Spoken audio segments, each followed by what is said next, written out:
Thank you for watching Conscious Consumer Network. The live stream broadcast is free to view.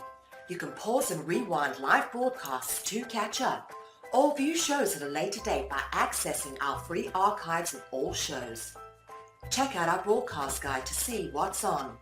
You can show your support by donating to our network support fund.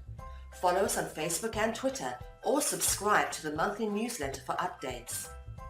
We thank you for supporting free and independent media.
This is For the Love of Learning, Voices of the Alternative Education Movement. Be inspired by the voices of visionaries, changemakers, and ordinary, extraordinary people who do what they do, all for the love of learning.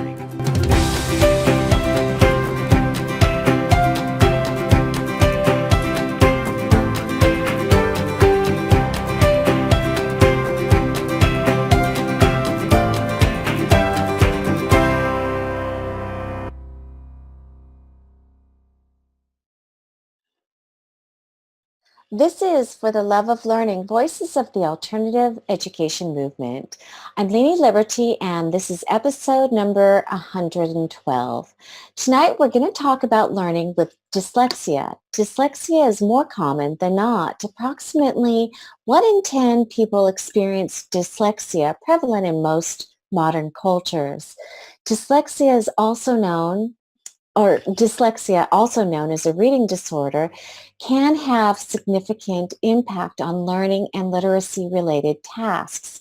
Different people are affected to varying degrees. Problems may include difficulties in spelling words, reading quickly, writing words, sounding out words in the head, and pronouncing words while reading out loud and understanding what one reads.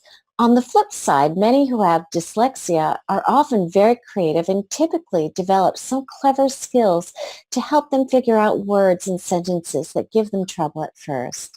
Dyslexics often think of unexpected ways to solve a problem and tackle challenges. Those with dyslexia may carry a social stigma. Tonight, we're going to look at living and learning with dyslexia. We will also explore the challenges and explore some of the ways and approaches that the panelists have discovered to overcome some of those challenges. So we've got a lot to talk about and a really wonderful panel to explore these issues with. So we're going to jump right in.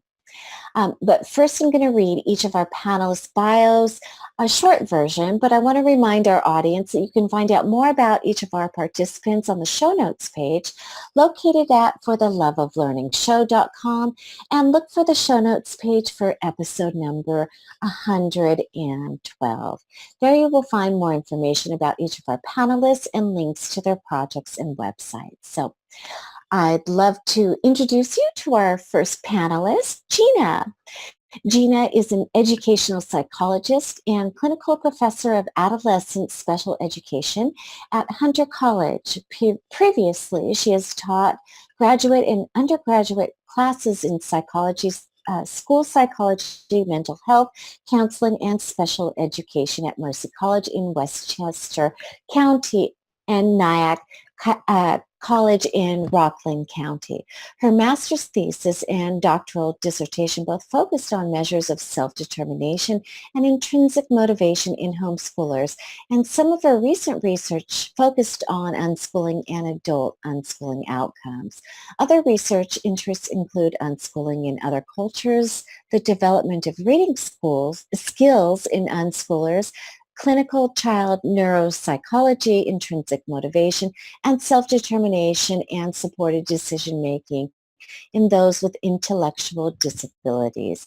Welcome back to the show tonight, and welcome to tonight's panel, Gina. Hi, I'm so happy to be here. Thanks for having me. You're so very welcome. Next, I'd like to introduce you to John. John is a national advocate for dyslexia and the founder of Dyslexia, a nonprofit organization serving the dyslexic community. He graduated from UC Berkeley and spent 1 year as a visiting scholar at Harvard University.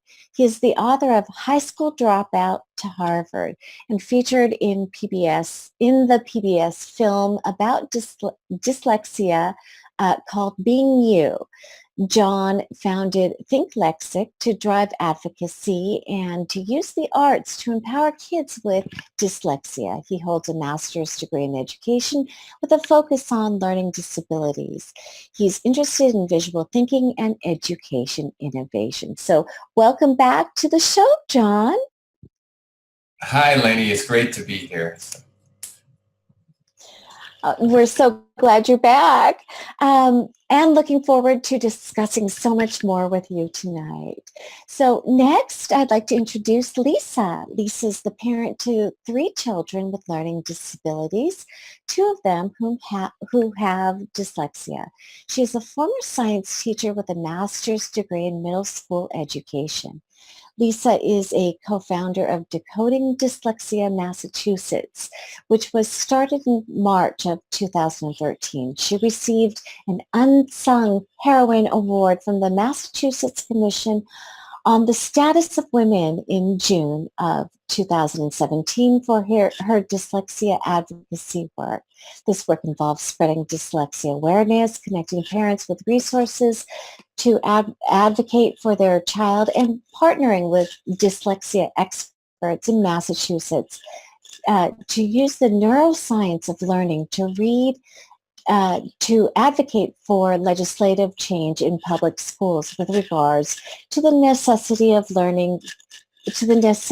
early screening for the most common learning disability, dyslexia. So welcome to tonight's panel, Lisa. Thank you very much. I'm honored to be here. And finally, I'd like to introduce you to Melanie. Melanie has made it her life's work to help twice exceptional children find their niche and work to their strengths. To that end, she created Big Minds Unschool, a micro school for 2E children that lets them learn without limits through mentoring and supporting their intellectual, social, and emotional well-being. Melanie has 2 twice exceptional twins. So she experiences life with the 2E children on a very personal level as well. So welcome back to the show and welcome to tonight's panel, Melanie. Thank you. I'm glad to be here. I'm so happy to see you.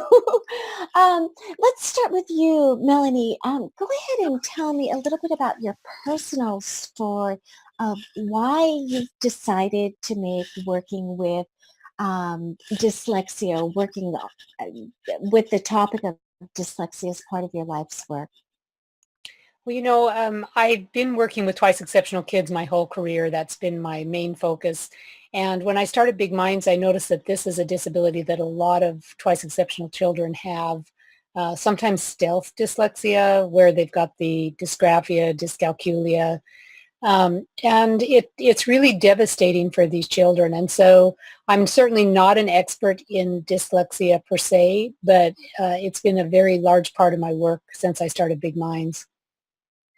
Can you explain to me what the other classifications that you just mentioned are? Because I don't know what they are. Sure. Twice exceptional children often have dysgraphia, which is problems writing.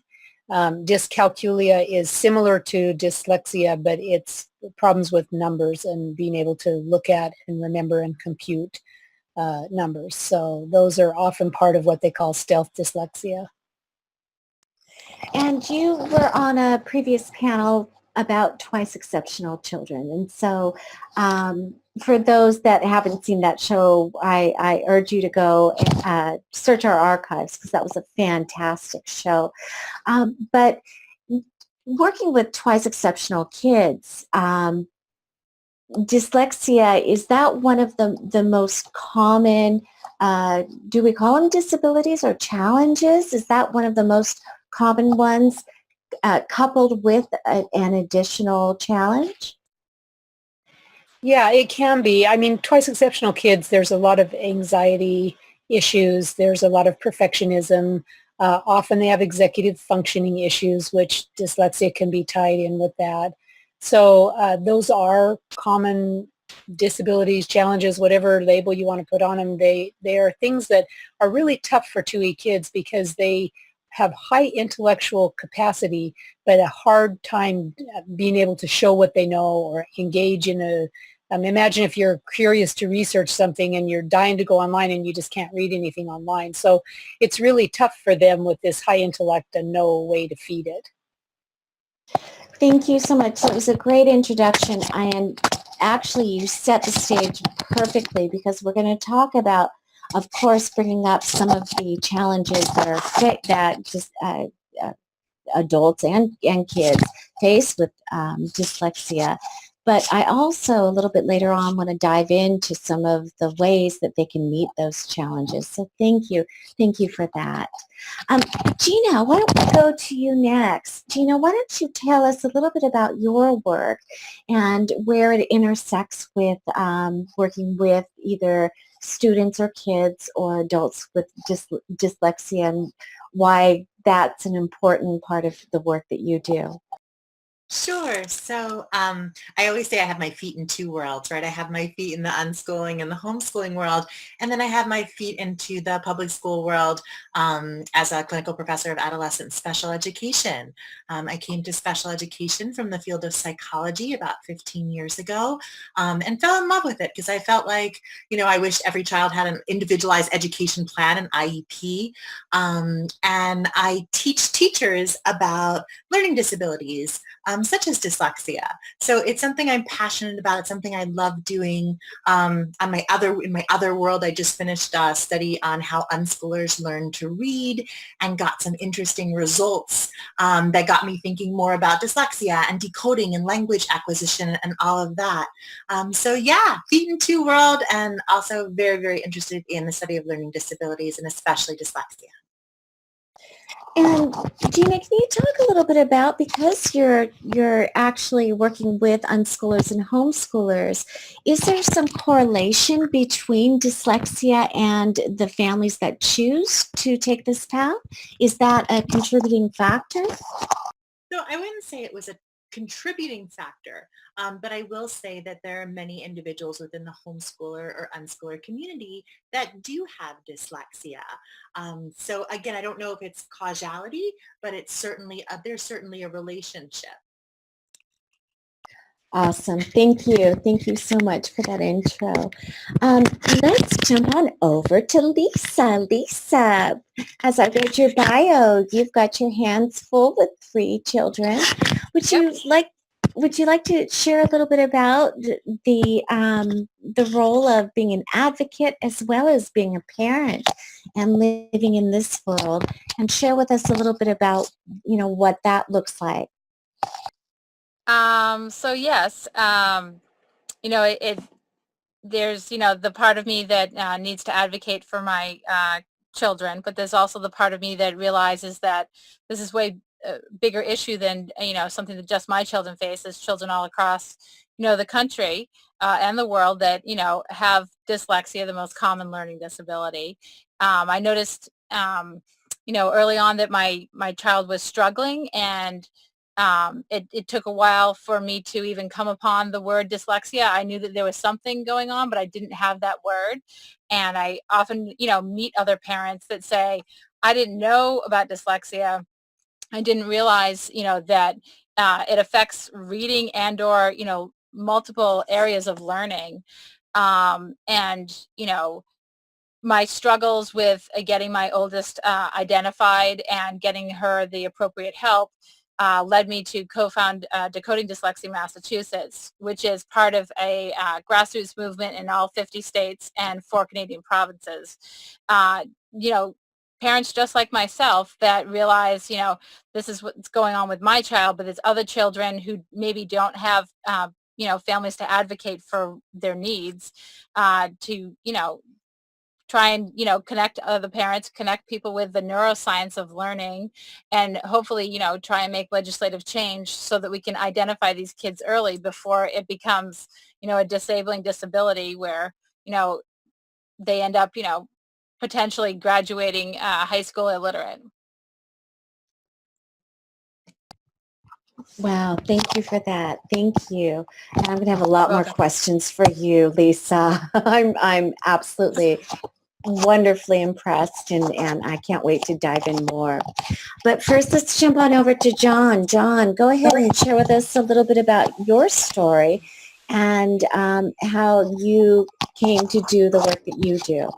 Well, I'm dyslexic and I have ADHD. So Gina, Melanie, and Lisa, they're talking about me. That's my identity. Uh, you know, I learn differently. It doesn't mean I'm less intelligent. But when I was in school, I did great. And in kindergarten, it's multisensory the way I learned. But as soon as I hit first grade, they were teaching in an abstract way that I don't learn that way. So I was labeled as less than or, stupid. There was some really strong, you get your sense of identity when you're a kid from your teacher and your parents. And at 6 years old, I was labeled as, a dumb kid. Don't waste your time with that kid. He's not going anywhere. And like I think also that Lisa said it, I progressed through school just doing horrible because I wasn't taught to the way I learned. I failed first grade. By the time I got to fourth grade, I'm 2 to 3 grade levels behind. And by the time I hit high school, I hit a tipping point where I just didn't care anymore. I felt like the game was rigged and I dropped out of high school. But randomness took me to like a hotel job. And my first day, when I walked in the back of the kitchen, because I'm dyslexic and ADHD, I'm wandering around the kitchen, not being where I'm supposed to be. And I ran into the executive chef and he's back there with a 300-pound block of ice and a chainsaw. And I was like, wow.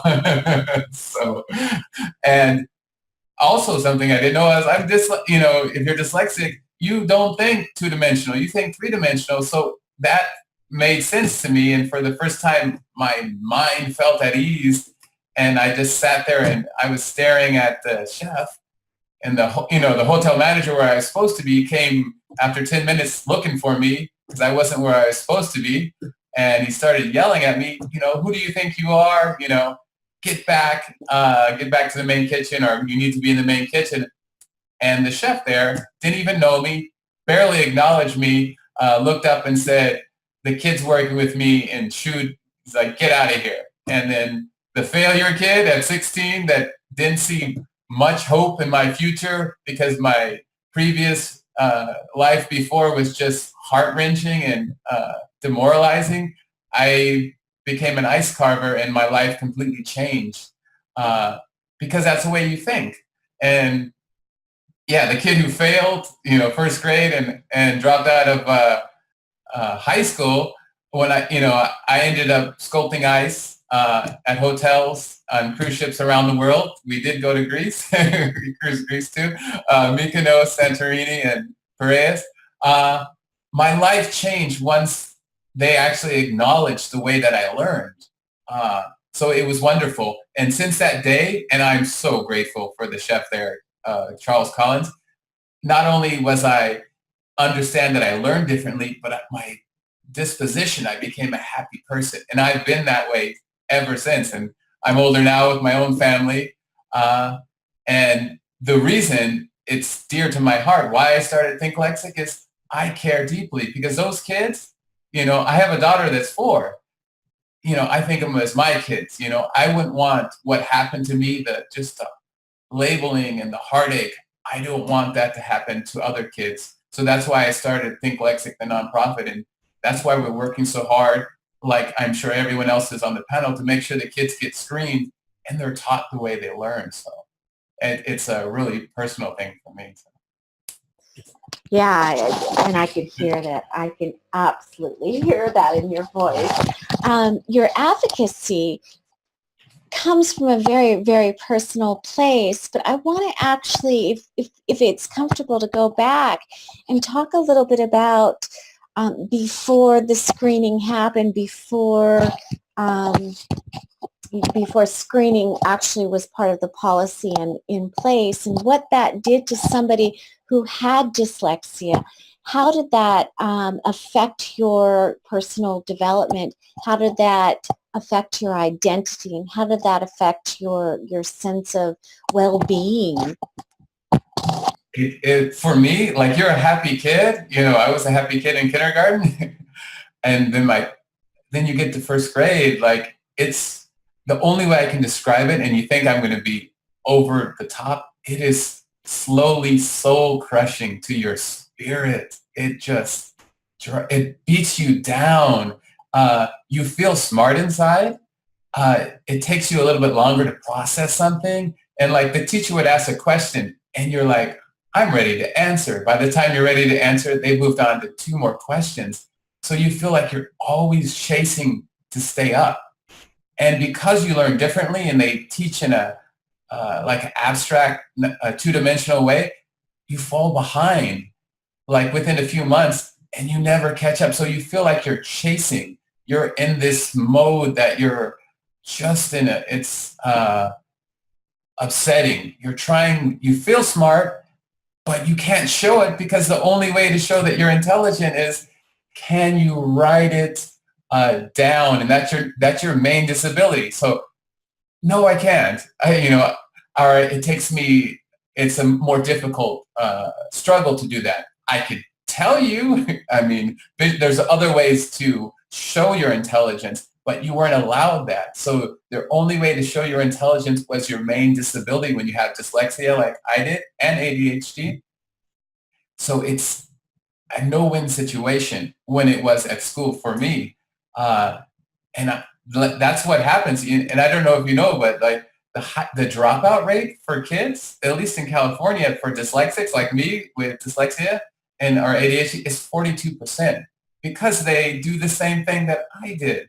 And by the time you get to 16 or 17 in high school, you're just so frustrated with everything because you feel you don't have a equal shot, or they're not teaching to the way you learn. And it's just, you've had enough.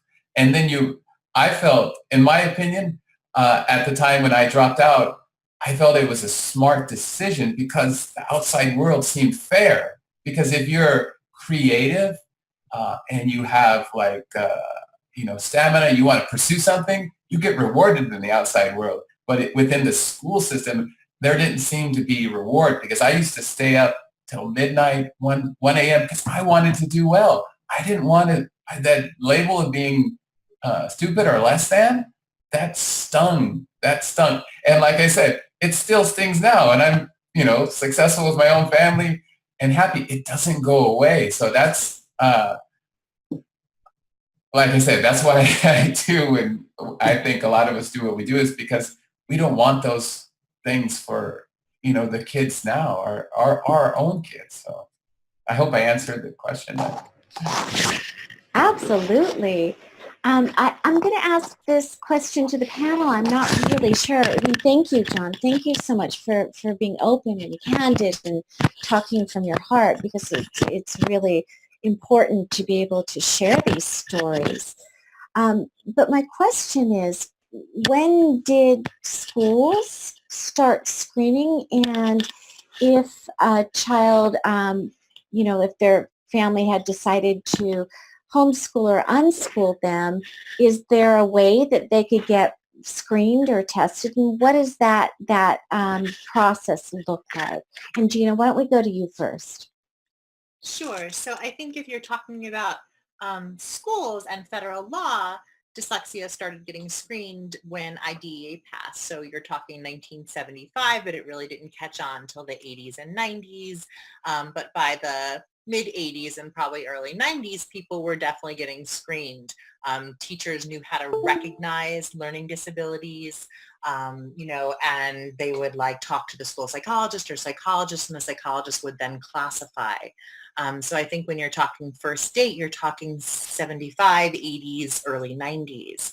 That being said, in terms of homeschooled students getting services under IDEA, it's a state by state thing, right? In New York State, we can have individuals tested under IDEA and they'll get services and they'll get an IEP, but it's made for their homeschool environment. So that's always an option. Not a lot of parents go for that option because they prefer to maybe do their own curriculum and work within their own way of thinking and learning. But yeah, in terms of public school, it's IDEA 1975 and 80s and 90s. And in terms of homeschool, again, it's sort of state by state, and it's a choice. Some states and some districts are very open to giving services to homeschooled individuals. And just like in public schools, some states and some districts, you'll have to push a little more as a homeschooled or unschooled parent to get services.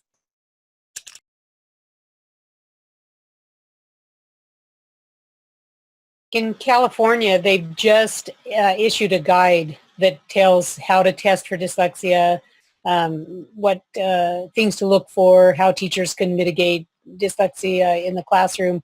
And that's just this year.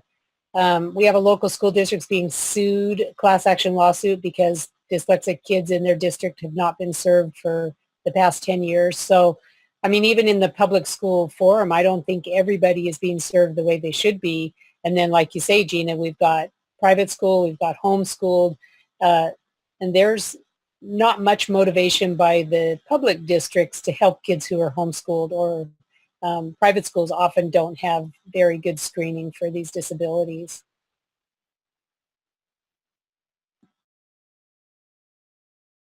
Lisa, you're muted. Lisa, you're muted. Sorry about that. Absolutely true, Melanie. Here in Massachusetts, we currently do not have any dyslexia laws whatsoever. We don't have any laws that mandate early screening. If a parent suspects that a child has a learning disability, they need to seek an evaluation from the school district in writing. And there's also, something that parents need to be aware of is called the child find mandate, where school districts are supposed to be actively looking for children with learning disabilities, including learning disabilities like dyslexia. And because oftentimes teachers do not have training in dyslexia or identifying learning disabilities, it can be difficult. It can be up to the parent to advocate for,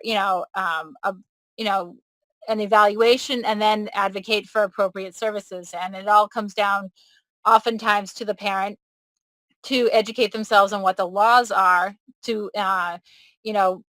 put in place what their child needs. It's a very,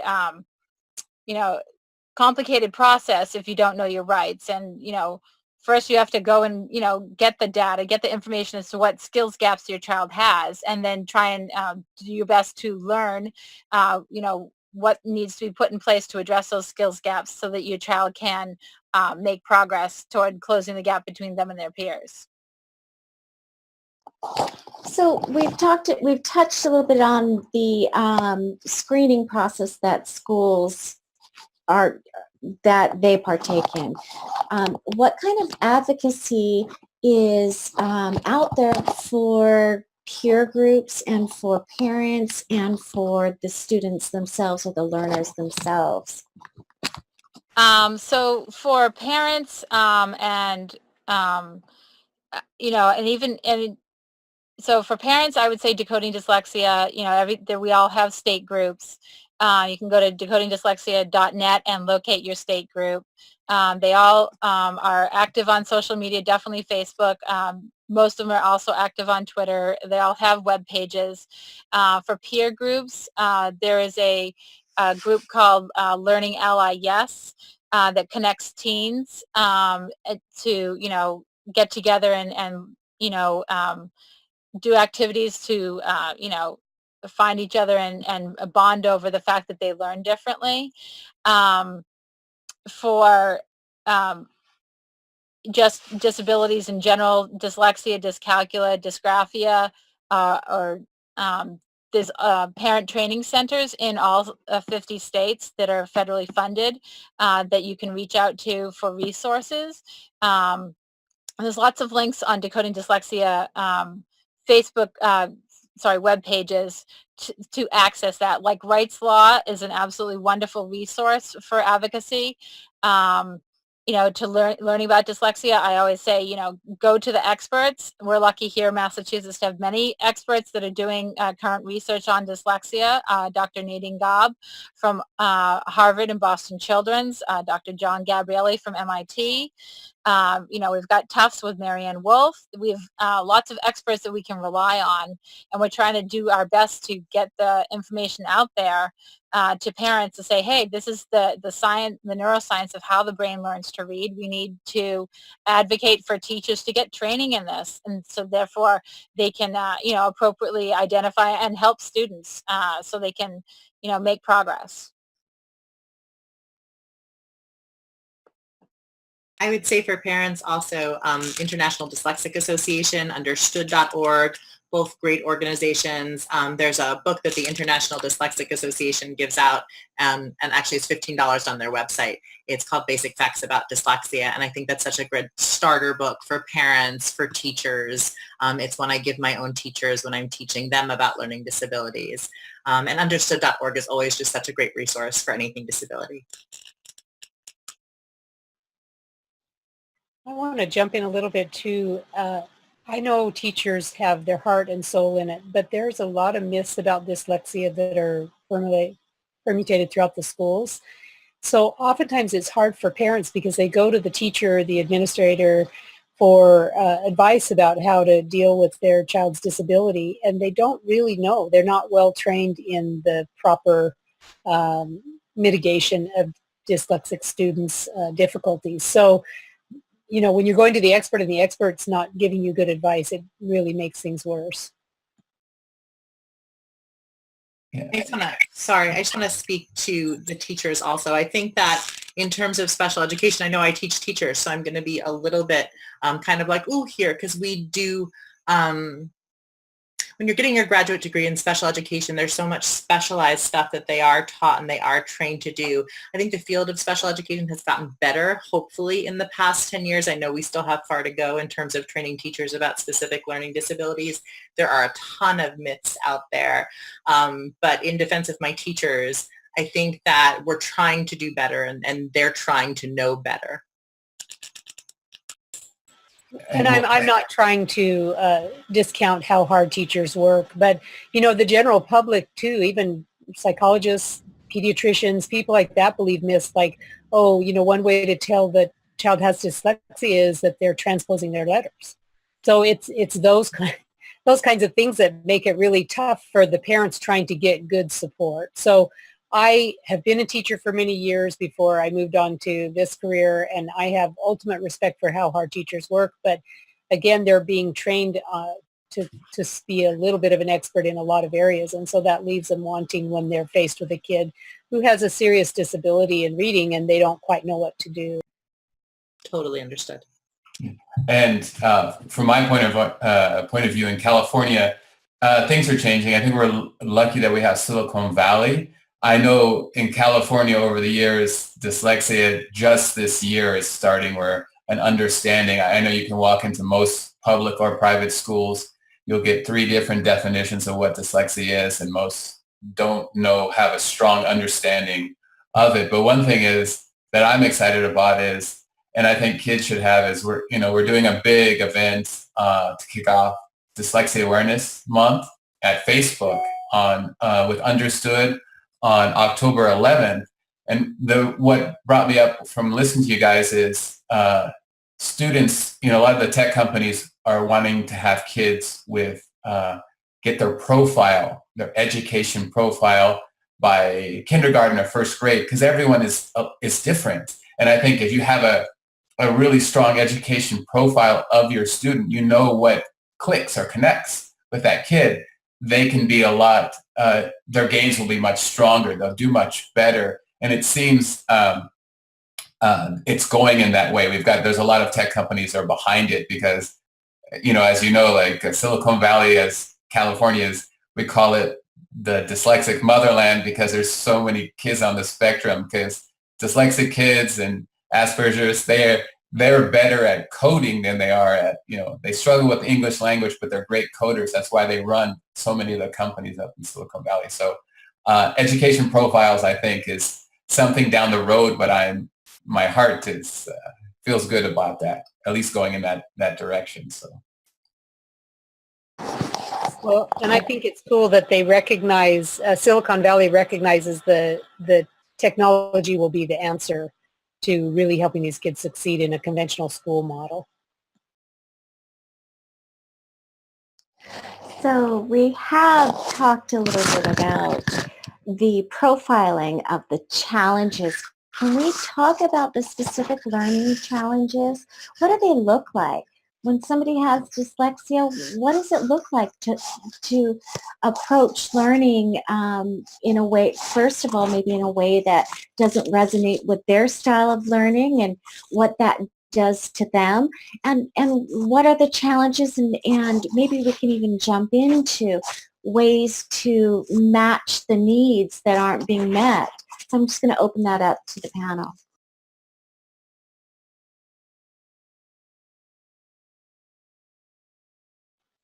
So I think the major thing we're talking about when we're talking about dyslexia is issues decoding words and issues with phonetics and things like that.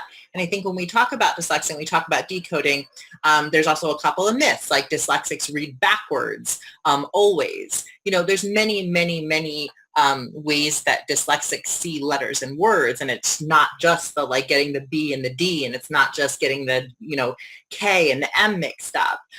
Individuals with dyslexia can manifest their dyslexia when they look at they'll look at text and they'll see text move, or they'll see missing letters, or they'll not see some letters. So there's many, many ways to manifest dyslexia. And in terms of if you want to do a real life exercise, I love the exercise on PBS's website, Misunderstood Minds. It's a great way to experience firsthand what a dyslexic may see when they're reading text.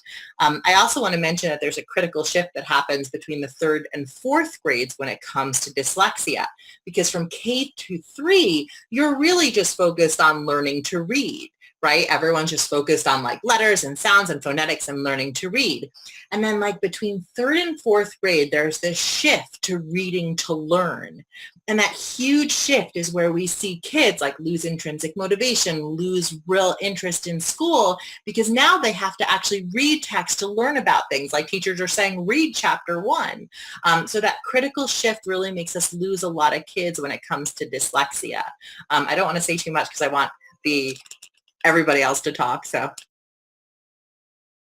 Yeah, I'd just like to put in that to make it clear that dyslexia is not a visual issue. It's a neurobiological issue.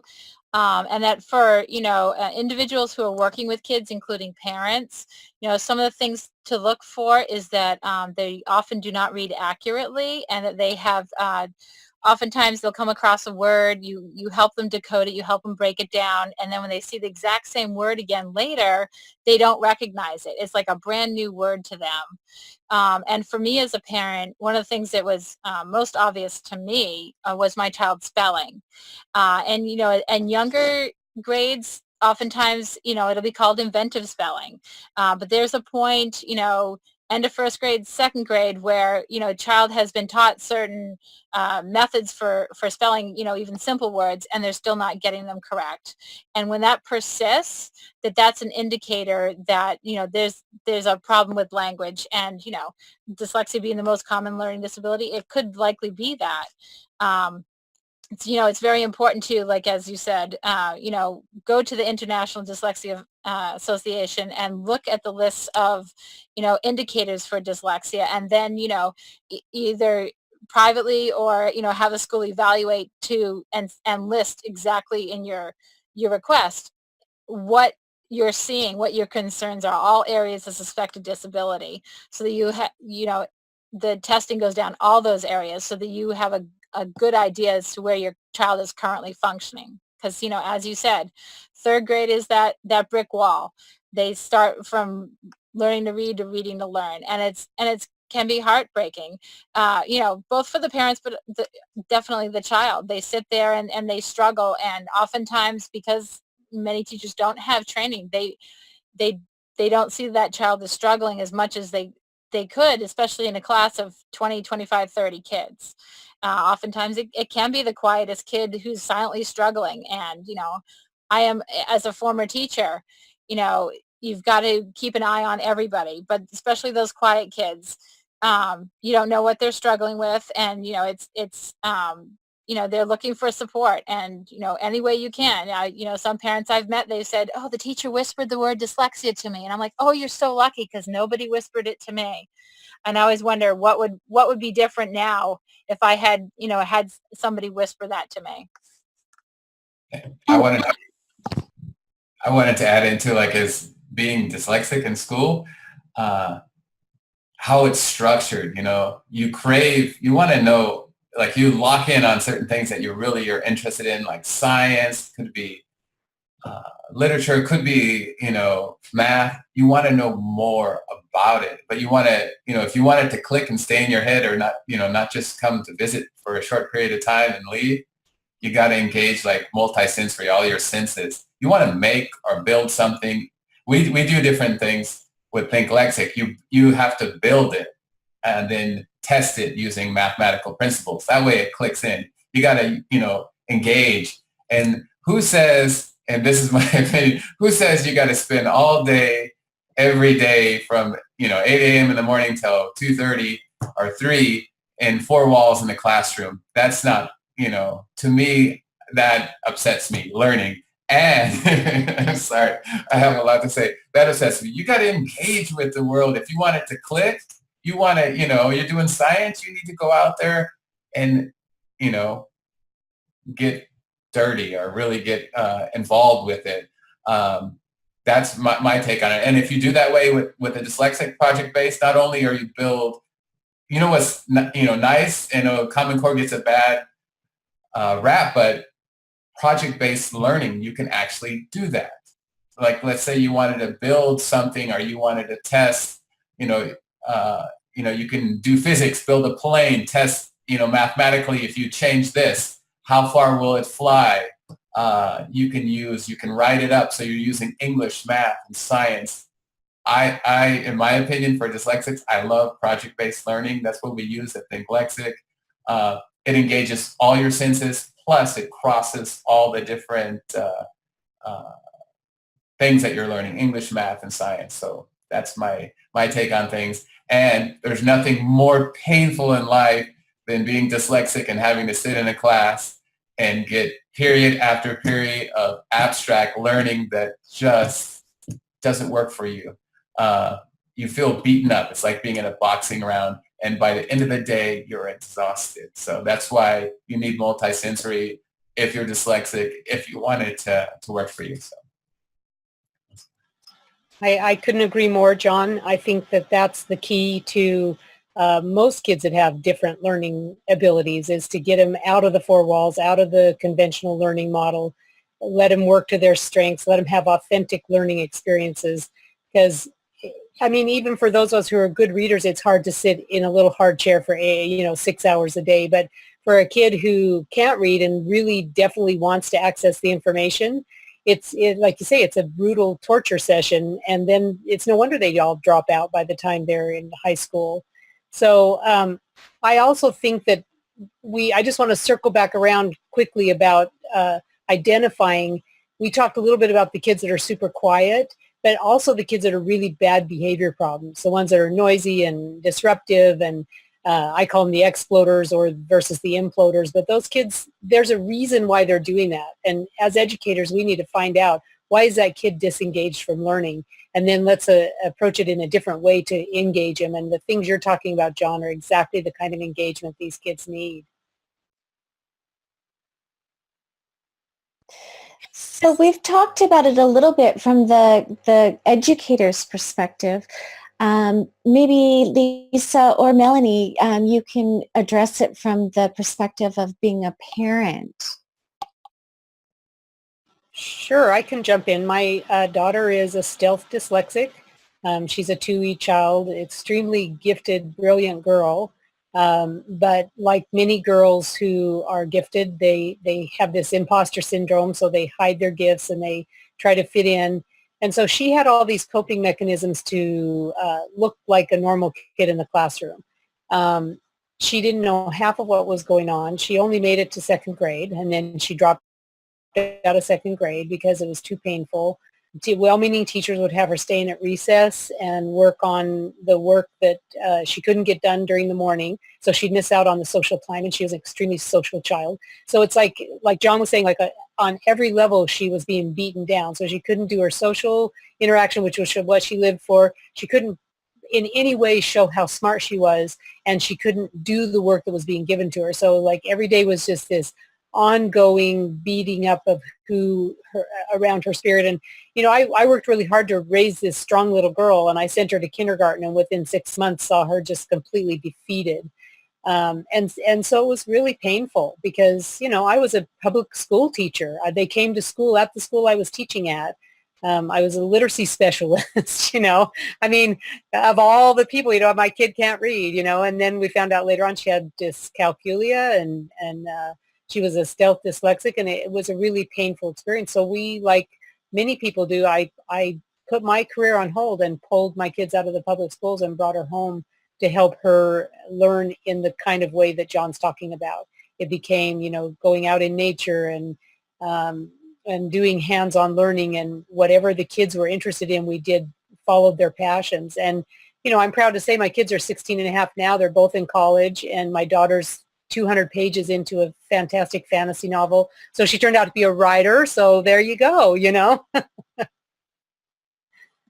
I'd just like to jump in and say, for my oldest at least, she one of the things that the school always told me was that she had developed great compensatory strategies, and that that is what was keeping her afloat. Did she struggle a lot? Absolutely. Was she making okay grades? I suppose, but she was missing a lot, and kept going from grade to grade. Without the basic skills that she needed for the next grade. And unfortunately, there's no time in the curriculum to go back and fill in those gaps. And as a parent, one of the biggest changes that I saw in my daughter between the end of second grade and the start of third grade is her moodiness. I had no idea where it was coming from. I just knew that, my sweet little beautiful girl, who was so well behaved as a baby and a young child, was acting differently. One minute she was fine, and the next minute she was flipping out, and didn't know till years later that it was anxiety. She was developing anxiety because she was struggling so much in school and her needs were not being addressed.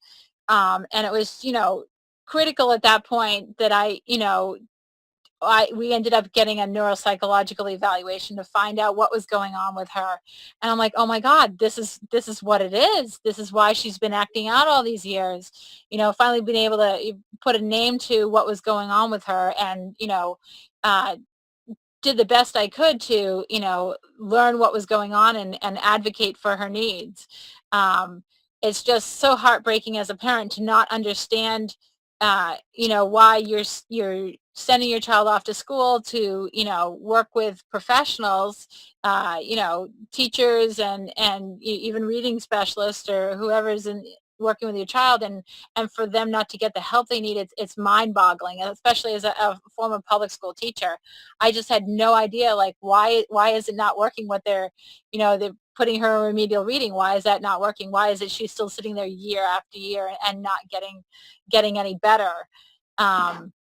Is as he said, there's the quiet kids, is the kids that act out, is so many, motivations behind. You really need to dig deeper as to why they're acting the way that they are.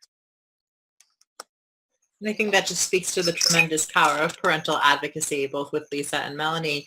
And for John, the important thing is for it to turn into self-advocacy. And that's, self-determination, self-advocacy is super important, especially as the dyslexic student gets older. And I think that advocacy as a parent can start. I just read something on Facebook. A woman is being castigated for not teaching her 5-year-old to read. She's homeschooler. And you may have seen this article. A lot of people are supporting her, but a lot are saying, you can do all these things and teach your child to read. Why are you holding off teaching your child to read? And I feel like there's sort of an arbitrary thing around when people should learn to read. Our brains weren't originally developed to read. This is a pretty recent in human history. It's pretty recent thing we're asking our brain to do as part of the language package. And some kids aren't ready by 5. And I think that because in the school system, and I get we have to sort of batch kids, but if you put a kid in a situation where their brain is not developed enough to do that, and they start failing at it, then you've got a kid who now hates reading, who maybe if you waited a while, their brain would be more developed and they would be more successful at it, then they wouldn't end up hating reading. My daughter didn't actually really read well till 6th grade. And one of the things I did when I pulled her home was I stopped all reading instruction. And we just read together and we learned to love literature and build vocabulary and told stories and did everything around language acquisition that was beautiful and fun, but didn't require reading. And, it worked for her. I'm not saying that works for everybody, but I think there needs to be an individual approach to each kid. Like, what does each kid need? I think my teacher head, my educator head wants to say early intervention, early intervention, early intervention. And then when I did my unschooler and reading study, what I did find is that, we had a range of when these unschooled students learned to read, and that range went from 3 to 13. And for the educator, that's insane to even think about, to wait until 10, 11, 12, 13 to either get your child tested or see, what's going on here. But these individuals all read very, very well once they learned to read. So that was sort of an interesting thing that came out of the study. Of course, my teacher, educator head sort of cringes and says, oh, I'm really into early intervention. I don't want kids going misdiagnosed or diagnosed later. But that unschooler reading study really made me think about age in terms of reading. I just want to chime in. Go. I just want to chime in that, while 5, might seem like it's young, it's when as early as 5 is you can see the signs of dyslexia. Research by Dr. Nadine Gabb, she's actually scanning with fMRIs the brains of babies, and the brain organization shows up then. And that's why it's so very important to get early screening for the skills that are the foundation for reading. Because I would hate to think that, as you guys said, that somebody would be waiting until 10, 12, 13 to teach them to read, especially if they're, still in public school or stay in public school. They are years behind. I know my daughter, when she received her diagnosis, she was in 5th grade and she was at a 2nd to 3rd grade reading level. And unfortunately, because I didn't know my rights at the time, she never got any sort of support, an IEP until 7th grade. So I had a 7th grader reading at a 2nd to 3rd grade level. And it's just so very critical to get the right multisensory, structured, sequential reading instruction ASAP in order to help them close that gap. Because as you know, that wall that you hit in 3rd grade gets even worse. And, for my daughter, I ended up having to read her textbooks because she could not access the curriculum because she didn't have the literacy skills to do that. I'm going to go out on a limb here and say I do agree with you, Lisa. If your child is going to be in the public school or a conventional school system, that early intervention is critical. But I also think that there's other ways around it. I think that if you're in an alternative learning environment, that it's not so critical for that early intervention testing. I know the Max Planck Institute for Psycholinguistics is doing a study right now in India where they're taking illiterate Indian rural women and they're training them in reading and testing the thalamus and seeing how the response goes.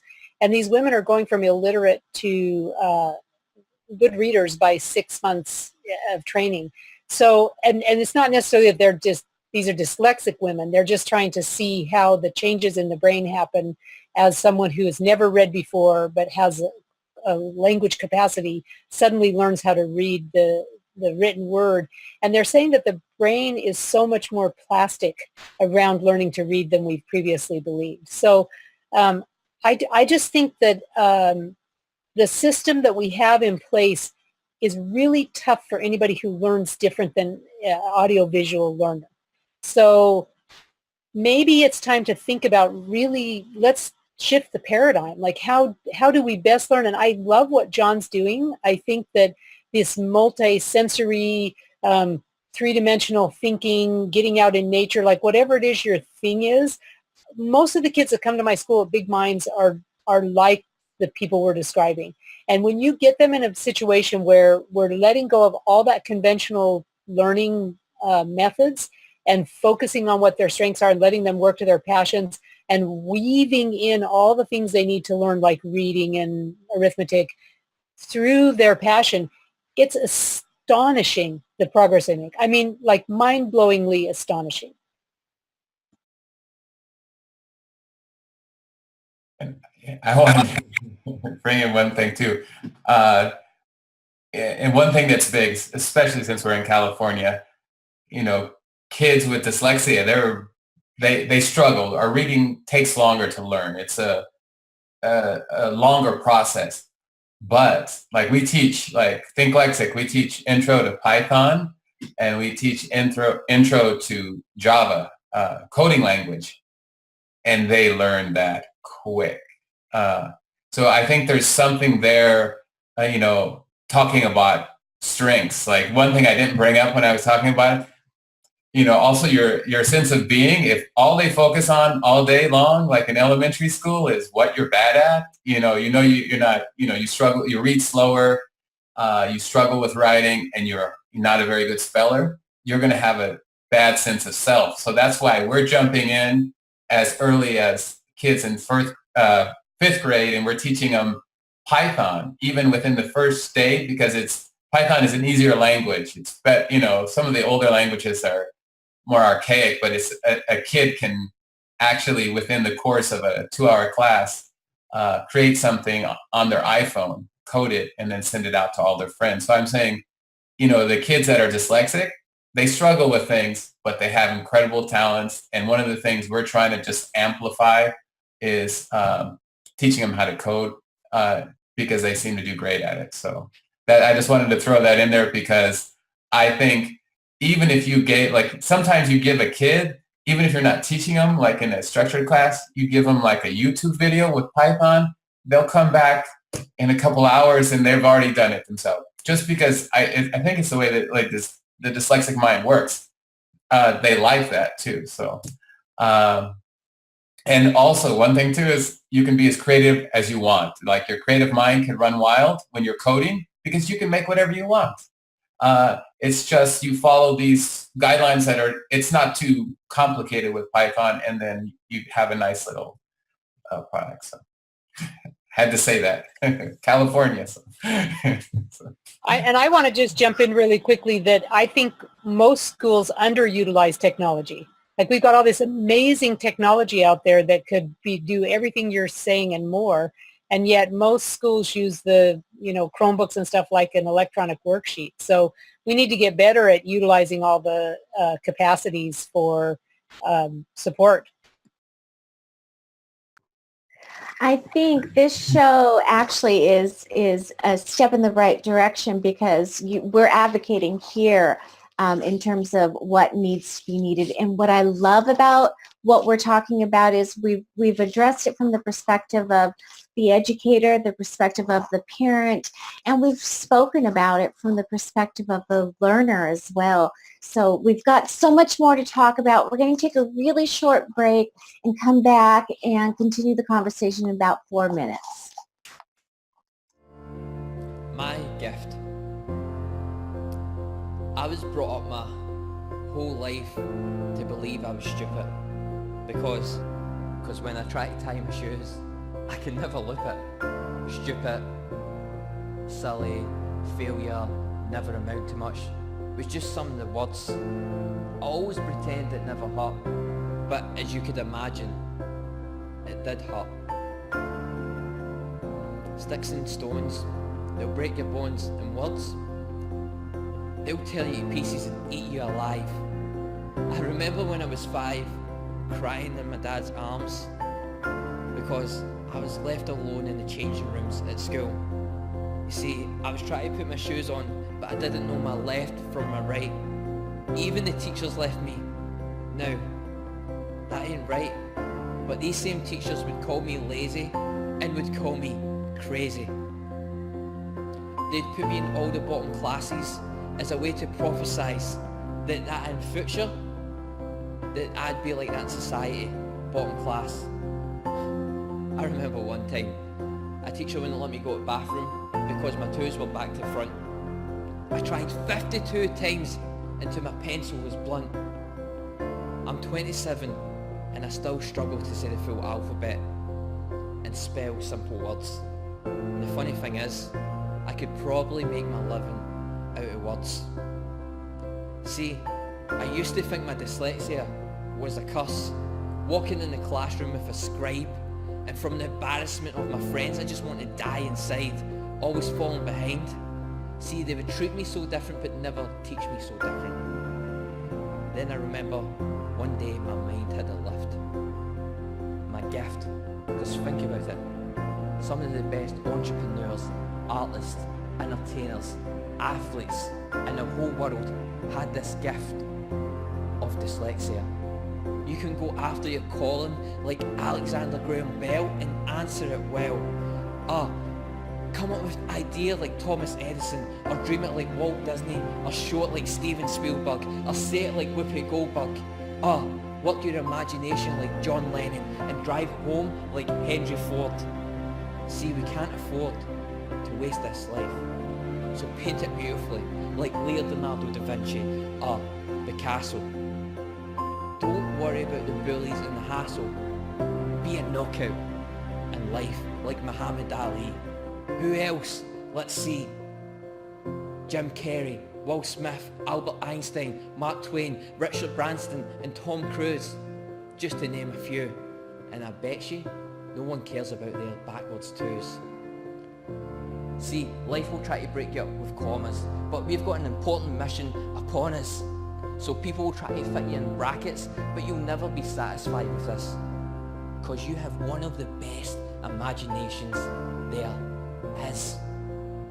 And people will tell you that your dream should have a full stop, when actually they should have more than a few dots, ellipsis. And being put in a mould will never fix this. Sure, people will judge you with question marks, but be the bigger person, brush it off, don't respond with exclamation marks.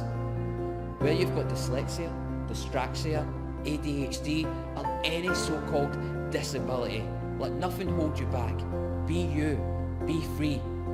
I now could probably read more than somebody that's got a PhD and never stop dreaming big. Well, that's a dream to change the world.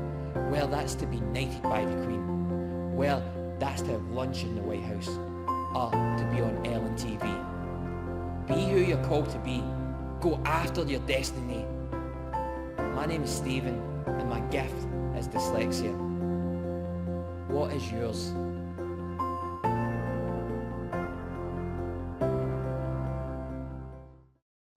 So we hope that you enjoyed that video. We're really anxious to jump back into the conversation. Before the break, we really talked about a lot of the challenges and the ways that from the different aspects that we can help identify the challenges within the learner. I want to shift gears a little bit and talk about some of the strengths. And John, you touched on this a little bit when you shared your story in the introduction about how learning ice sculpture broke you wide open in terms of understanding that you had these abilities, these incredible abilities to think in 3 dimensions.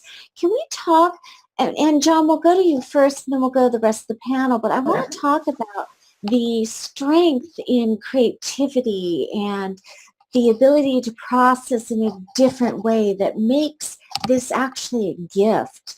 The floor is yours. Oh, okay. Yeah, and that's something dyslexics, you have these things you struggle with, but it's balanced with these incredible gifts. And unless you let these dyslexic students know what they are, like I said, if they're in school all day and 80 to 90% of the day is like, excuse my language, you suck, you're not good at this, you struggle with that, you're less than, you get labeled, and they don't see all these other incredible talents. And what my favorite talents is coding. And this might be improper, but like dyslexics can code, and I don't mean to say anything improper. They're, better than like, they call them neurotypicals, but like dyslexic can code. Like if they're interested in something, like let's say that you want to develop an app and a dyslexic wants to do it, they get locked in on what they like. So like a dyslexic could code for 4 or 5 days until they finish. They'll eat, they'll do that just because you get locked in. You're like, the thought is in your head and you want to test it. You want to see how it works. So that would be one example of that. Another example is of a strength is 3-dimensional thinking. They love things. Like one thing you see, you look at kids, if they're interested in levers and things like, or they want to take something apart to see how it works, that is a strength, because that is kind of, or build things is like they're an engineer. And one thing that I found out, when I was in Massachusetts, which is a wonderful state, is if you didn't know, like at MIT, they have the long hallways. There's so many different types of engineers there. And they have on the hallways, I don't know if you've been down there to see that, Lisa, but on the hallways, they have these really long hallways, and dyslexia is called the MIT disease. Because, and it's improper for me to say this, but they'll say that the professors that are at MIT and the engineering students, if they're in a group and the kid's not dyslexic, they'll say, oh my goodness, it's more difficult for you because your mind naturally thinks. Like, for example, if you're dyslexic and you're creating something, it could be anything from a bridge, a building, you name it, a car, you can actually visualize it in 3 dimensions in your head, spin it around, add parts, take parts away. And you can visualize wind resistant, all these things. And once you've already kind of come to your conclusion in your mind of building it, then, like they said, and some of the different people I talked with at engineering schools and other places then you'll create it. But you've already done it in your head, and then you'll create it. And that's the same thing, with me. I do ice carvings. I've already figured it out in here, because you think in 3 dimensions. I've turned it.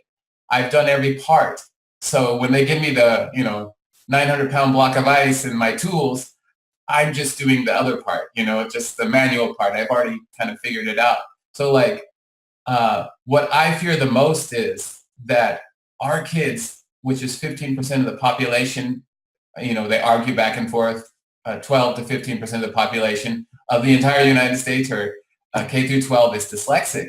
If you don't know these talents, you'll go through school thinking you're less intelligent. But then if you discover these talents, not only do you feel better about yourself, but you also see, what your gifts are, and then you can be successful. And this is kind of bad too. I say to kids, you don't have to be great at everything. You just have to be really good at one thing to be successful. Like technically, you only have to be really good at one thing. You can be good at some other things too. But to have a happy, successful life, that's what you need, So that's just some of them, like saying 3-dimensional thinking. Coding is fantastic for dyslexics.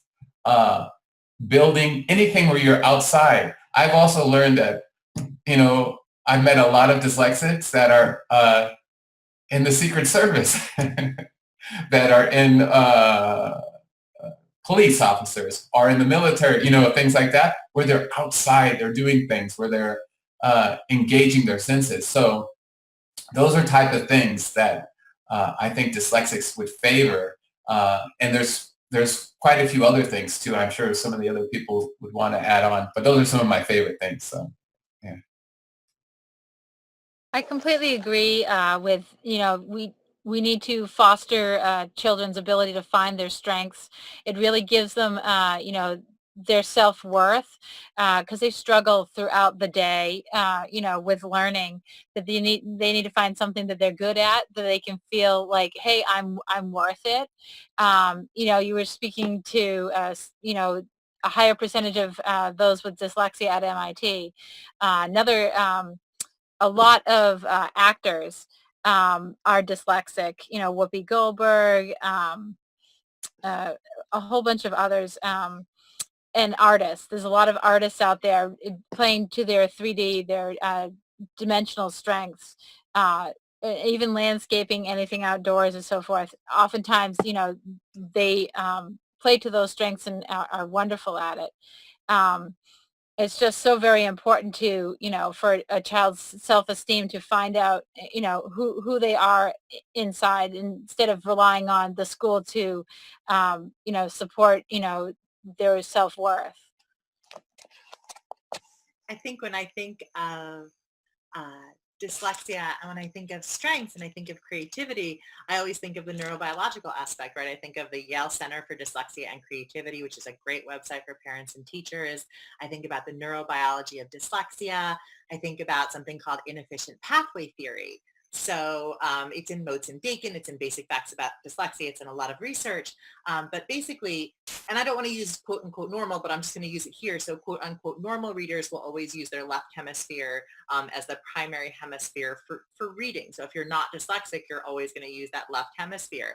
And what's interesting about individuals with dyslexia is individuals with dyslexia will first use their right hemisphere, right? They'll use their right hemisphere, they'll visually look at images, and then they'll use their left hemisphere to decode. And so go right, left, right, left. So they're exercising right hemisphere. When we talk about right hemisphere, we're always thinking about creativity.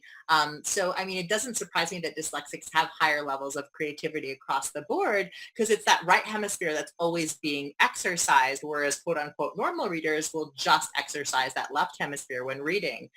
So there's definitely a benefit to having dyslexia, to being dyslexic, in terms of that right hemispheric strength that shows up in, like, John with his ice sculpting and like visual arts, and like that thinking, that creative, like visual thinking, always brings me back to that inefficient pathway theory, that exercising that right hemisphere, which I think is such a dyslexic strength.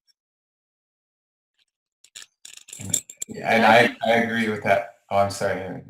No, go ahead. I just want to add a quick thing is, and I love California. Another thing too is we have the movie industry out here. Everybody, most of the producers are dyslexic, and you had Steven Spielberg is now within the community now, and he had a big dust up with his daughter that's dyslexic, got kicked out of USC because she didn't get her services. You also have George Lucas, who did Star Wars. He throws a party every year up at his film studio for dyslexics, which is like one of the best type of things. Martin Scorsese, you can go on. And that has to do with being a visual thinker. You see in pictures and you're a great movie maker. So, and one last thing is also in it, because I live in Southern California, there's a movie industry is like about 65% of dyslexics do the special effects for most of the movies because they're great at doing that. And that's another thing where if you're part of a special effects team, you're going to want other dyslexics because you can kind of work together, and that's another strength for dyslexics too. And that just totally also supports what I was going to say earlier, is if we don't have a hierarchy like we have in academia, where math and science and language and those things are much more important than, say, nature or artistic endeavors or building something from Legos. If we don't have that hierarchy and we approach whatever the person's strength is as equally as important, then kids could go through school feeling like rock stars, right? You know, like, hey, look at me, I am the special effects wizard, or I can make these great movies, or I notice every animal that moves as my eye tracks across the wilderness, or, you know, who knows what people are going to grow up to be. You know, I'm sure Jane Goodall probably didn't sit very well in class.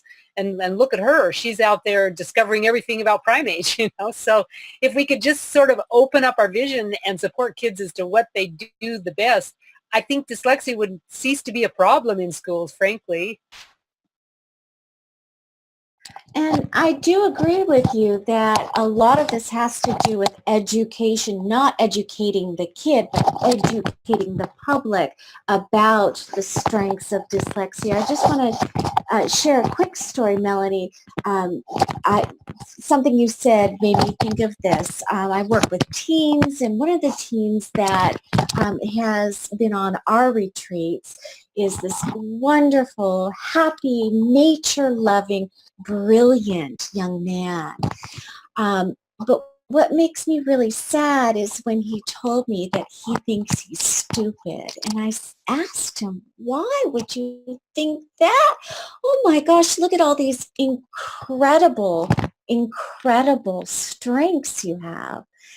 And what he said to me is, well, I don't read. I don't read very well. I'm dyslexic, and the other kids tease me. And so not only does he recognize his strengths, but his strengths are not being supported by his, his peers. So the education that needs to be done across the board in a very social manner. I was wondering if anybody else had sort of stories of bullying or kind of, a peer-to-peer kind of unsupportive situation that might help, if there's somebody watching this who has a similar experience, maybe you could share and there could be some connection there. I can tell a little story. We have high use of technology at my school.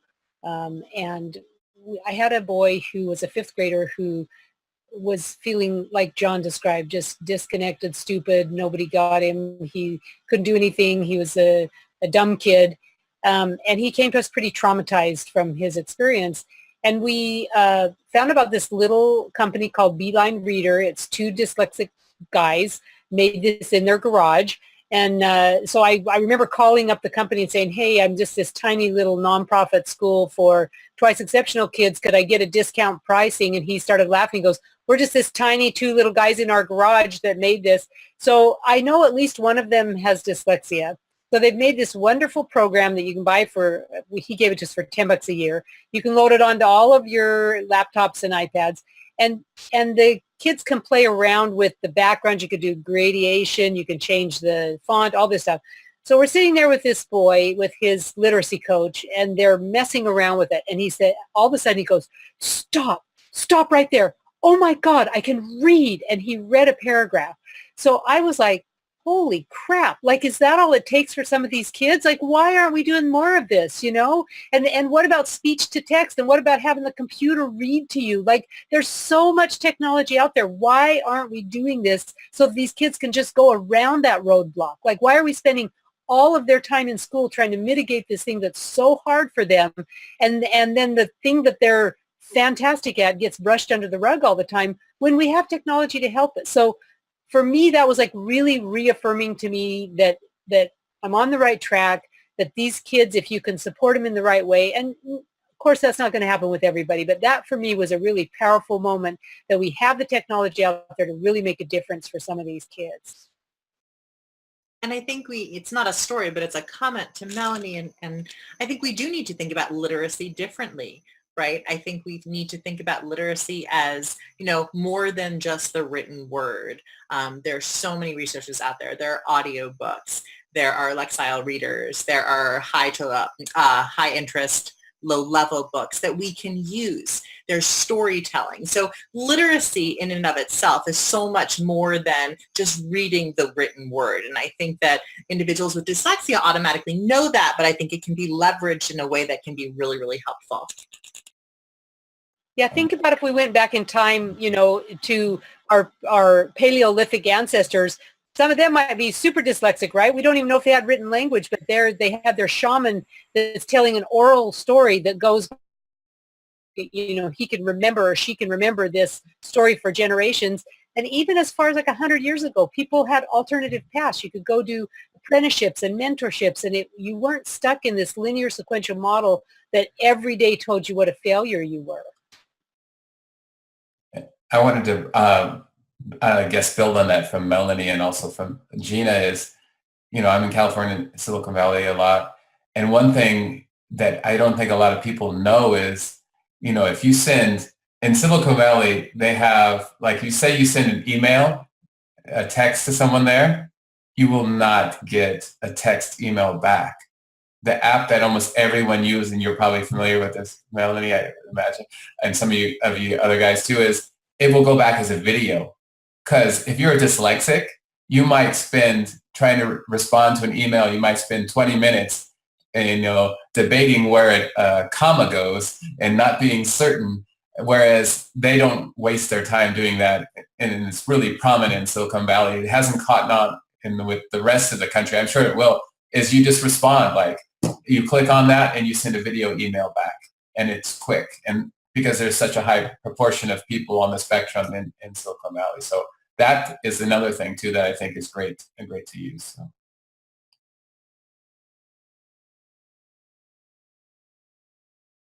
Yeah, I totally agree that we need to, embrace technology in order to access the curriculum.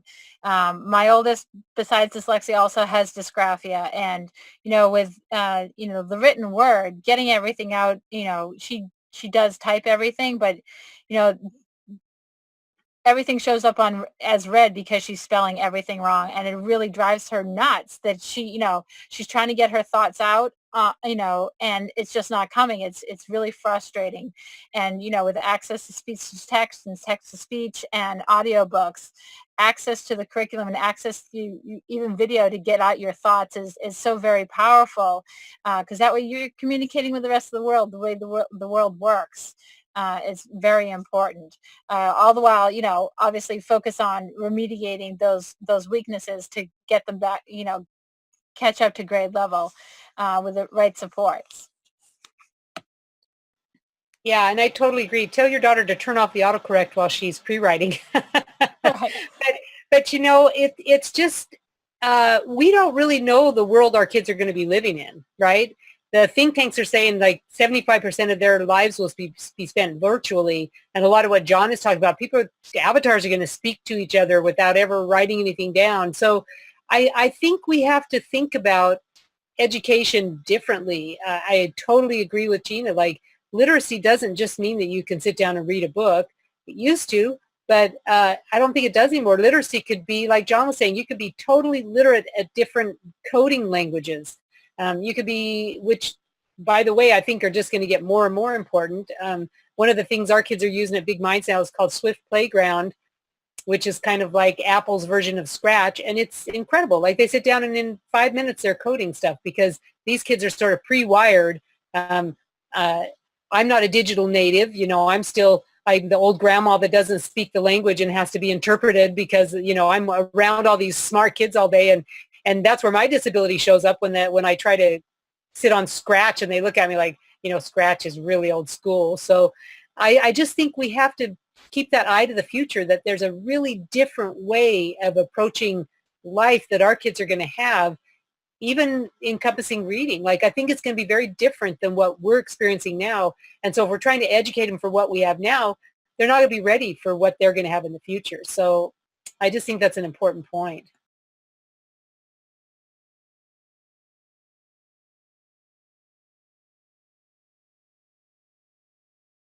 Yeah, I absolutely agree. And I think too, again, educating the public, the social education surrounding what this looks like. And instead of framing it as a disability that will deter somebody from having a happy life, we need to frame this as a gift or as as, a condition that has many, many strengths. And I love that. And I'm so excited to learn, John, all the different people and all the different careers that have a high percentage of dyslexics. This is wonderful, really wonderful. I would like to now ask the panel if you had just not a final thought, but if you had one message to give to a parent of a child who is starting to struggle with their own journey into reading, what would you say to them? What would you say to this parent of maybe a 5-year-old? I'm going to jump in and say that the research is always ongoing. The research contradicts itself all the time. So there's different researchers coming up with different theories. And some of them make great progress and some don't. So my feeling for parents is whatever happens for that child, you have their back. You let them know that they are perfect the way they are, that you even if the world doesn't recognize how fantastic they are, you recognize their strengths, you get them, you'll help them get through all the hoops they have to jump through, but that doesn't define them. So if they can't read, it doesn't matter, it doesn't define them. There's going to be something really cool they're going to go out and do in the world. They're going to fill that little shape space in the world that only they can fill. And if the parent has their kids back the whole way through, and they're not frustrated with their kid, and they're not blaming their kid, and they're not trying to make their kid fit the system, if they do it the exact opposite and they say to their kid, you're perfect how you are, I've got your back, we'll get through this, the kid will be okay. And I want to build on what Melanie said. That's the most important thing. Like the thing to, being, dyslexic and being through all this, the one thing, and they've kind of done research on this, I'm sure most of you guys know, the one thing, if you can tell each and every parent, is unconditional love. One person that has unconditional love for your kid, whether they're doing great or messing up or they need help, that they know that you have unconditional love and just overwhelming confidence in them. Because they'll see that. Even when they're not confident themselves, they'll see that in that parent, and then it'll bring their confidence. So, and thank you for what you had to say, Melanie. I thought that you put that very well. So. For my advice for a parent of a 5-year-old is to take, your concerns and listen to your gut and research, what's going on with your child, but research, what your rights are and, research what the neuroscience says about learning to read. Go to the experts.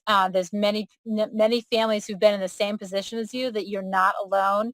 You're not the only one who has a child with dyslexia in your town, in your school, in your state. There's many of us who've been there before, and many people are, have been in your situation. And there's resources out there. You just need to ask for them, and many parents will give you the help that you need in order to, understand your child better. I think, as the panel has said many, many times today, it's all about dyslexia has absolutely nothing to do with intelligence. And that's just fact, right? Dyslexia is a disorder of achievement, and even that can be argued. So it has absolutely nothing to do with how smart your child is, how intelligent your child is. I think secondly, what's really important is advocate for your child, as Lisa knows firsthand. Advocacy, as parental advocacy, is super important. And then it's also important to teach your child to be a self-advocate. I know some of my best teachers, some of my best students are individuals who come up to me and say, hey, Gina, I learn best this way, and I don't learn so great this way. And that way I can cater to their learning style and what they need. I also love the message that we've said throughout this program, which is focus on strengths. See your child as your child, not as the disability. Focus on those strengths. Make sure your child knows what they're good at. Give that child that competence so that they really, really know and understand what they're good at, and that'll get them so far. One last thing I wanted. Oh, I'm sorry. One last thing I wanted to add is that, now that there's so many organizations across the country, the dyslexic community is huge. And if you're like, say you're a parent and your child is newly identified with dyslexia, join the community, whichever it may be, IDA, Decoding Dyslexia, LDA, there's a lot of them, Learning Ally, they have a lot. And in my opinion, dyslexics are wonderful people. They have, they're empathetic. They seem to care more because they have that struggle early in life, great sense of humor, good personalities. So I would say to parents, join the community, and then you'll see within the community that your child is not alone by themselves, him or her, and it'll also be, everyone will be kind of rising up or moving up themselves as a community. So that would be my advice. I totally agree, John. And I also think that one thing, if you're going to go the route of a conventional school model, just know that as a parent, you're very powerful. I think sometimes the administration and schools try to disempower parents, and that parents don't actually realize how much power they have. I can't even tell you how many IEP meetings I've sat through, and you can tell there's a gag order that the teacher's just dying to say what the kid needs, and they're not allowed to say it.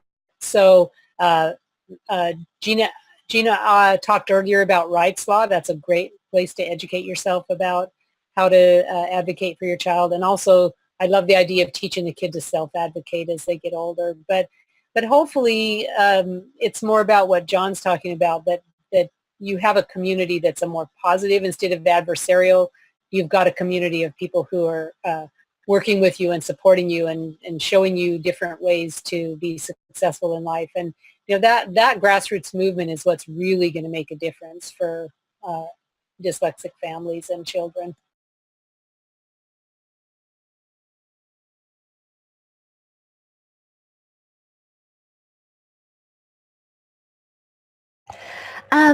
Before we run out of time, I would love to ask this panel to share with us some of the resources that may not be the first ones that come up on the Google search, but some of the ones that are gems that really shouldn't be overlooked, and maybe perhaps even share some tips on how to get support within your community. It's incredible to commit to being an advocate for your child, but sometimes parents don't know how to go about and what resources to actually look for. So let's go around and share that first. And then afterwards, I'm gonna ask each of our panelists to share their projects as well. So let's start off with big resources, and then we'll move down to your projects. If I could speak first, definitely one of the biggest resources with regards to dyslexia is the International Dyslexia Association. They have absolutely wonderful resources, especially with regards to what effective reading instruction looks like, structured literacy, but they also have awesome fact sheets that you can just click on the link, and whether it's, twice exceptional kids, or it's just a struggling reader, or resources that a parent would need to advocate for their child with dyslexia. Another resource is Mark Seidenberg's new book, Language at the Speed of Sight, to better understand the neuroscience and the behind learning to read.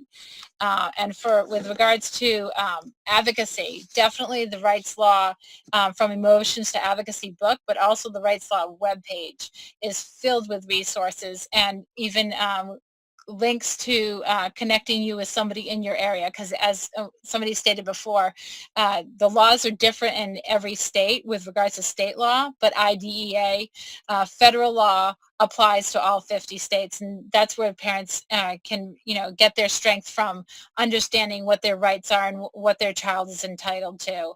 Another great book that isn't mentioned as much but should be is a book called When Parents Have the Power to Make Special Education Work.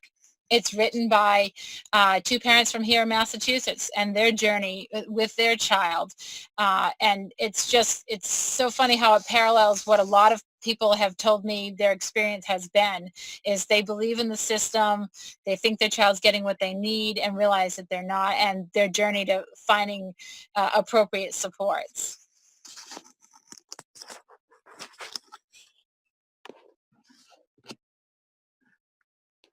So I have a ton. I'm looking at my list. I love the Misunderstood Minds PBS website, just those experience firsthand exercises if you want to experience firsthand what it's like to be an individual with dyslexia. Yale Center for Dyslexia and Creativity. I really, really love tips for parents, tips for educators. I love the Yale Center because there's always a focus on strengths and a focus on the strength of creativity in individuals with dyslexia. In New York City, there's the Everyone Reading Conference that is always in March or April. Fantastic conference for professionals, for educators, for parents. Lots of really big speakers on dyslexia. That's where I learned about Learning Ally. That's where I learned about IDA. So much learning at the Everyone Reading Conference. Understood.org, yeah, great new website on learning disabilities. So much information, so much support. In terms of, we didn't talk a lot about decoding and reading programs for individuals with dyslexia, but I know that when I'm thinking of multisensory reading programs for individuals with dyslexia, it's Orton Gillingham. So a lot of individuals and schools use a Wilson reading program, which is based on phonetics and very left-brained. Orton Gillingham is a very sort of right-brained multisensory reading program that a lot of people have found success with. And I have to give a plug to my Hunter College Learning Lab because we provide free tutoring for individuals with dyslexia ages 5 to 17. So we have graduate students providing free tutoring twice a week if you're in New York City.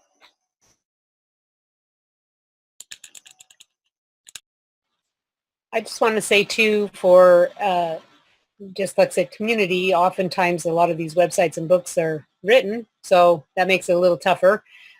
So I would say TED Talks are great if you want some inspirational stuff about dyslexic people. Podcasts, Elisheva Schwartz has a really great podcast on dyslexia, where she explores all sorts of topics that help parents find resources and just sort of jazz you up about, hey, it's really cool to be dyslexic. Look at me, I'm part of this awesome cohort. So I would say sort of think multisensory too about all the different things we have available to us in the world today that will give you both knowledge and inspiration as a dyslexic person. And I'd like to add to that. I think you guys said a lot of wonderful things, but this is my thought or my belief is that moms and dad, whether they live in California, across the country, that if you want to change your perception of your child that's dyslexic, ADHD, or on the spectrum, they should have at least one trip while they're younger. Bring them to Silicon Valley, what we call the dyslexic motherland. And you can email me. I know people, but they'll tour you at, whether you're at Minecraft or you're at Pixar Studios, which is in Emeryville, or you want to go to the Apple, or you want to go to, Facebook or a number of other places of the tech companies, some of them smaller. They'll treat you like a VIP and spend a couple of days, 2 or 3 days down there, your perception. Because the one thing about those environments is, if you're at Google or Facebook and you're on the second or third floor, how do you get down to the first floor? Take a slide. They're created. The environments are created by dyslexics. They're fun environments. Can you write on the wall? Absolutely. That if you want to take notes, you need to write on the wall. So the environments are created by people just like them. So they need to see that, because a lot of times their perception of what work is not the full picture. So they see that, or they go to Pixar Studios where most of the people are on the spectrum, they'll get a different perception. So moms and dads, take your kids to Silicon Valley. And if they're in high school, you can do internships that are 6 weeks where you can house in every one of the major companies. You can do an internship there. And they have a variety of different ones. So that would be my recommendation. So even if you live far away, I would recommend it. So. I love these resources, amazing. And I love the variety of approaches from scientific to playful to experiential to educational. So thank you all for that. I am going to go around now to each of our panelists. And I want you to share with us your work and your projects and tell everybody a little bit about that and where to find what you're working on. And also, if you have any closing thoughts, share them now as well. So I'm going to open up the floor, and I can't wait to hear what you have to say. Well, I'm really excited. Big Minds, which has been my heart and soul for the last 4 years, is going to be featured in a documentary next year called The G Word about giftedness in America. And the section they're doing on our school is called Exceptional Minds. And it's really, Mark Smolowitz has done an incredible job of showing what it's like to be a twice exceptional person. And he's done it with sensitivity and wonder, and he's going to tell these really deep stories. So I'm really proud of that and really grateful to be a part of that. It's, I think, going to help us grow Big Minds. And then I'm continuing to write and research and write about issues related to twice exceptionality. I have a blog on Dr. Hayes 2E. You can find that .com, and bigmindsunschooled.org. So that's what I'm up to. I'm continuing my work with Decoding Dyslexia Massachusetts. I'm going on 5 years now. Continuing to provide resources to both parents and families, but also professionals, and connect with teachers and administration as to, we can screen these kids early for the skills that they lack when they step in the door in kindergarten and first grade, and that we can provide them the right reading instructions so that they don't struggle later when they get older. Continuing to partner with individuals to provide advocacy resources so that they can better understand what their child's needs are, so they can advocate for what their needs to be put in place. But also with regards to advocating at the state level for resources to identify early, for even a correct definition of dyslexia. Our teachers out there, they want to help our kids. They know who the struggling readers are. We just need to provide them with the resources, the professional development in order to put those supports in place. It's really disheartening to hear of parents who speak with me and say, I have this great outside report that identifies my kid as dyslexia, yet my school says they have nothing and therefore they can't give them anything. We really need to change the conversation, as we need to partner together and improve literacy rates. It's so really staggering that Massachusetts is considered, a top state for education, yet almost 43% of our third graders are not reading proficiently. We really need to change the conversation with regards to literacy in our state, but in all states. One thing that I think we're all excited about is Dyslexia Awareness Month. Is October. It's coming up.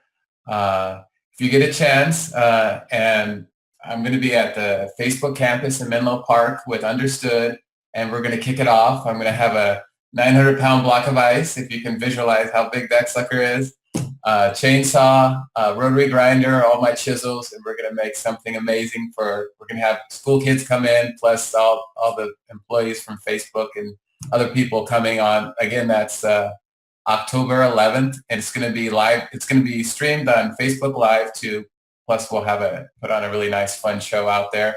And one other bad thing, this is shameful plug of this book here. Got a new cover, huh? It's just a book, kind of like a high school dropout to Harvard, my life with dyslexia.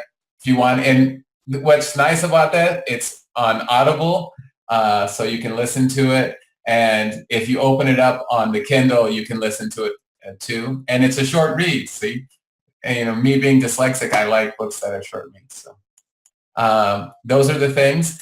And I would just say last thing is, we offer classes for introductory Python programming classes through thinklexic.org, all free of charge. We're funded, self-funded. So if you want your kids to find out more about that and set up, we can only take a certain amount of kids if they want to sign up to get an introductory coding course, whether it's online or in person. Contact us, send us an email. So those are what we're up to now. But also very excited about Dyslexia Awareness Month. So. You guys are so interesting. I've loved being part of this panel. I've learned so much. So yeah, I continue to teach and research. My primary research is always unschoolers and unschooling, starting a new research study on unschoolers with special needs. So that's really exciting for me. I have a bunch of plans in terms of research. I also do some work on supported decision making, which is mainly about alternatives to guardianship for people with intellectual disabilities. So I'm involved with a grant with that. I also continue to research on self-determination and intrinsic motivation. Edward Dici's self-determination theory is my whole heart always, and so continue to research on that. I'm on Facebook, I'm on Twitter, and so I'm so excited to meet you all. It's been so exciting to be here. Thank you, Lainey. You've been awesome. And yeah, thank you all. Yeah, and I echo what Gina said in terms of what an inspirational panel. I've learned so much. Thank you. As somebody who doesn't have dyslexia, to me, this was such an interesting learning experience, and I'm absolutely so excited, and I feel prepared, a little better prepared on how to support the teens that come to me that have dyslexia, and I'm equipped because of this conversation to be able to support them and be able to get them resources if indeed that's what they need. But I'm overall so inspired. So thank you to this wonderful panel for sharing your stories. And thank you to Nina for putting together the panel. And also thank you to Mel and Biggie over at Conscious Consumer Network. So in closing, I just want to say wherever you are and whatever you do, continue to always do it for the love of learning. If we want to change the world, we must first change the media. Mainstream media exists for the purposes of indoctrination and manipulation of public perception. The world of free and independent media is growing, and with the upsurge in information now available in the public domain, it has never been easier to access free and independent media. The exploration of this information resulted in an experimental project which would provide a fully supported space for researchers, whistleblowers, and seekers of all kinds to express themselves and educate the world. On the 1st of January 2015, Conscious Consumer Network was launched to the world. Nobody thought we would make it this far, but CCN is the longest running free and independent media network of its kind. CCN is a unique collaboration of hearts and souls, bringing you information from different perspectives to educate and inform. Since we started CCN, we have had only one desire, the pursuit of a free, fair, just, sustainable world. And this has not changed. Having overcome many challenges over the last 2 years, CCN is here to stay, and we've got great things lined up for 2017. Help keep CCN on the air by supporting the 2017 Network Support Fund.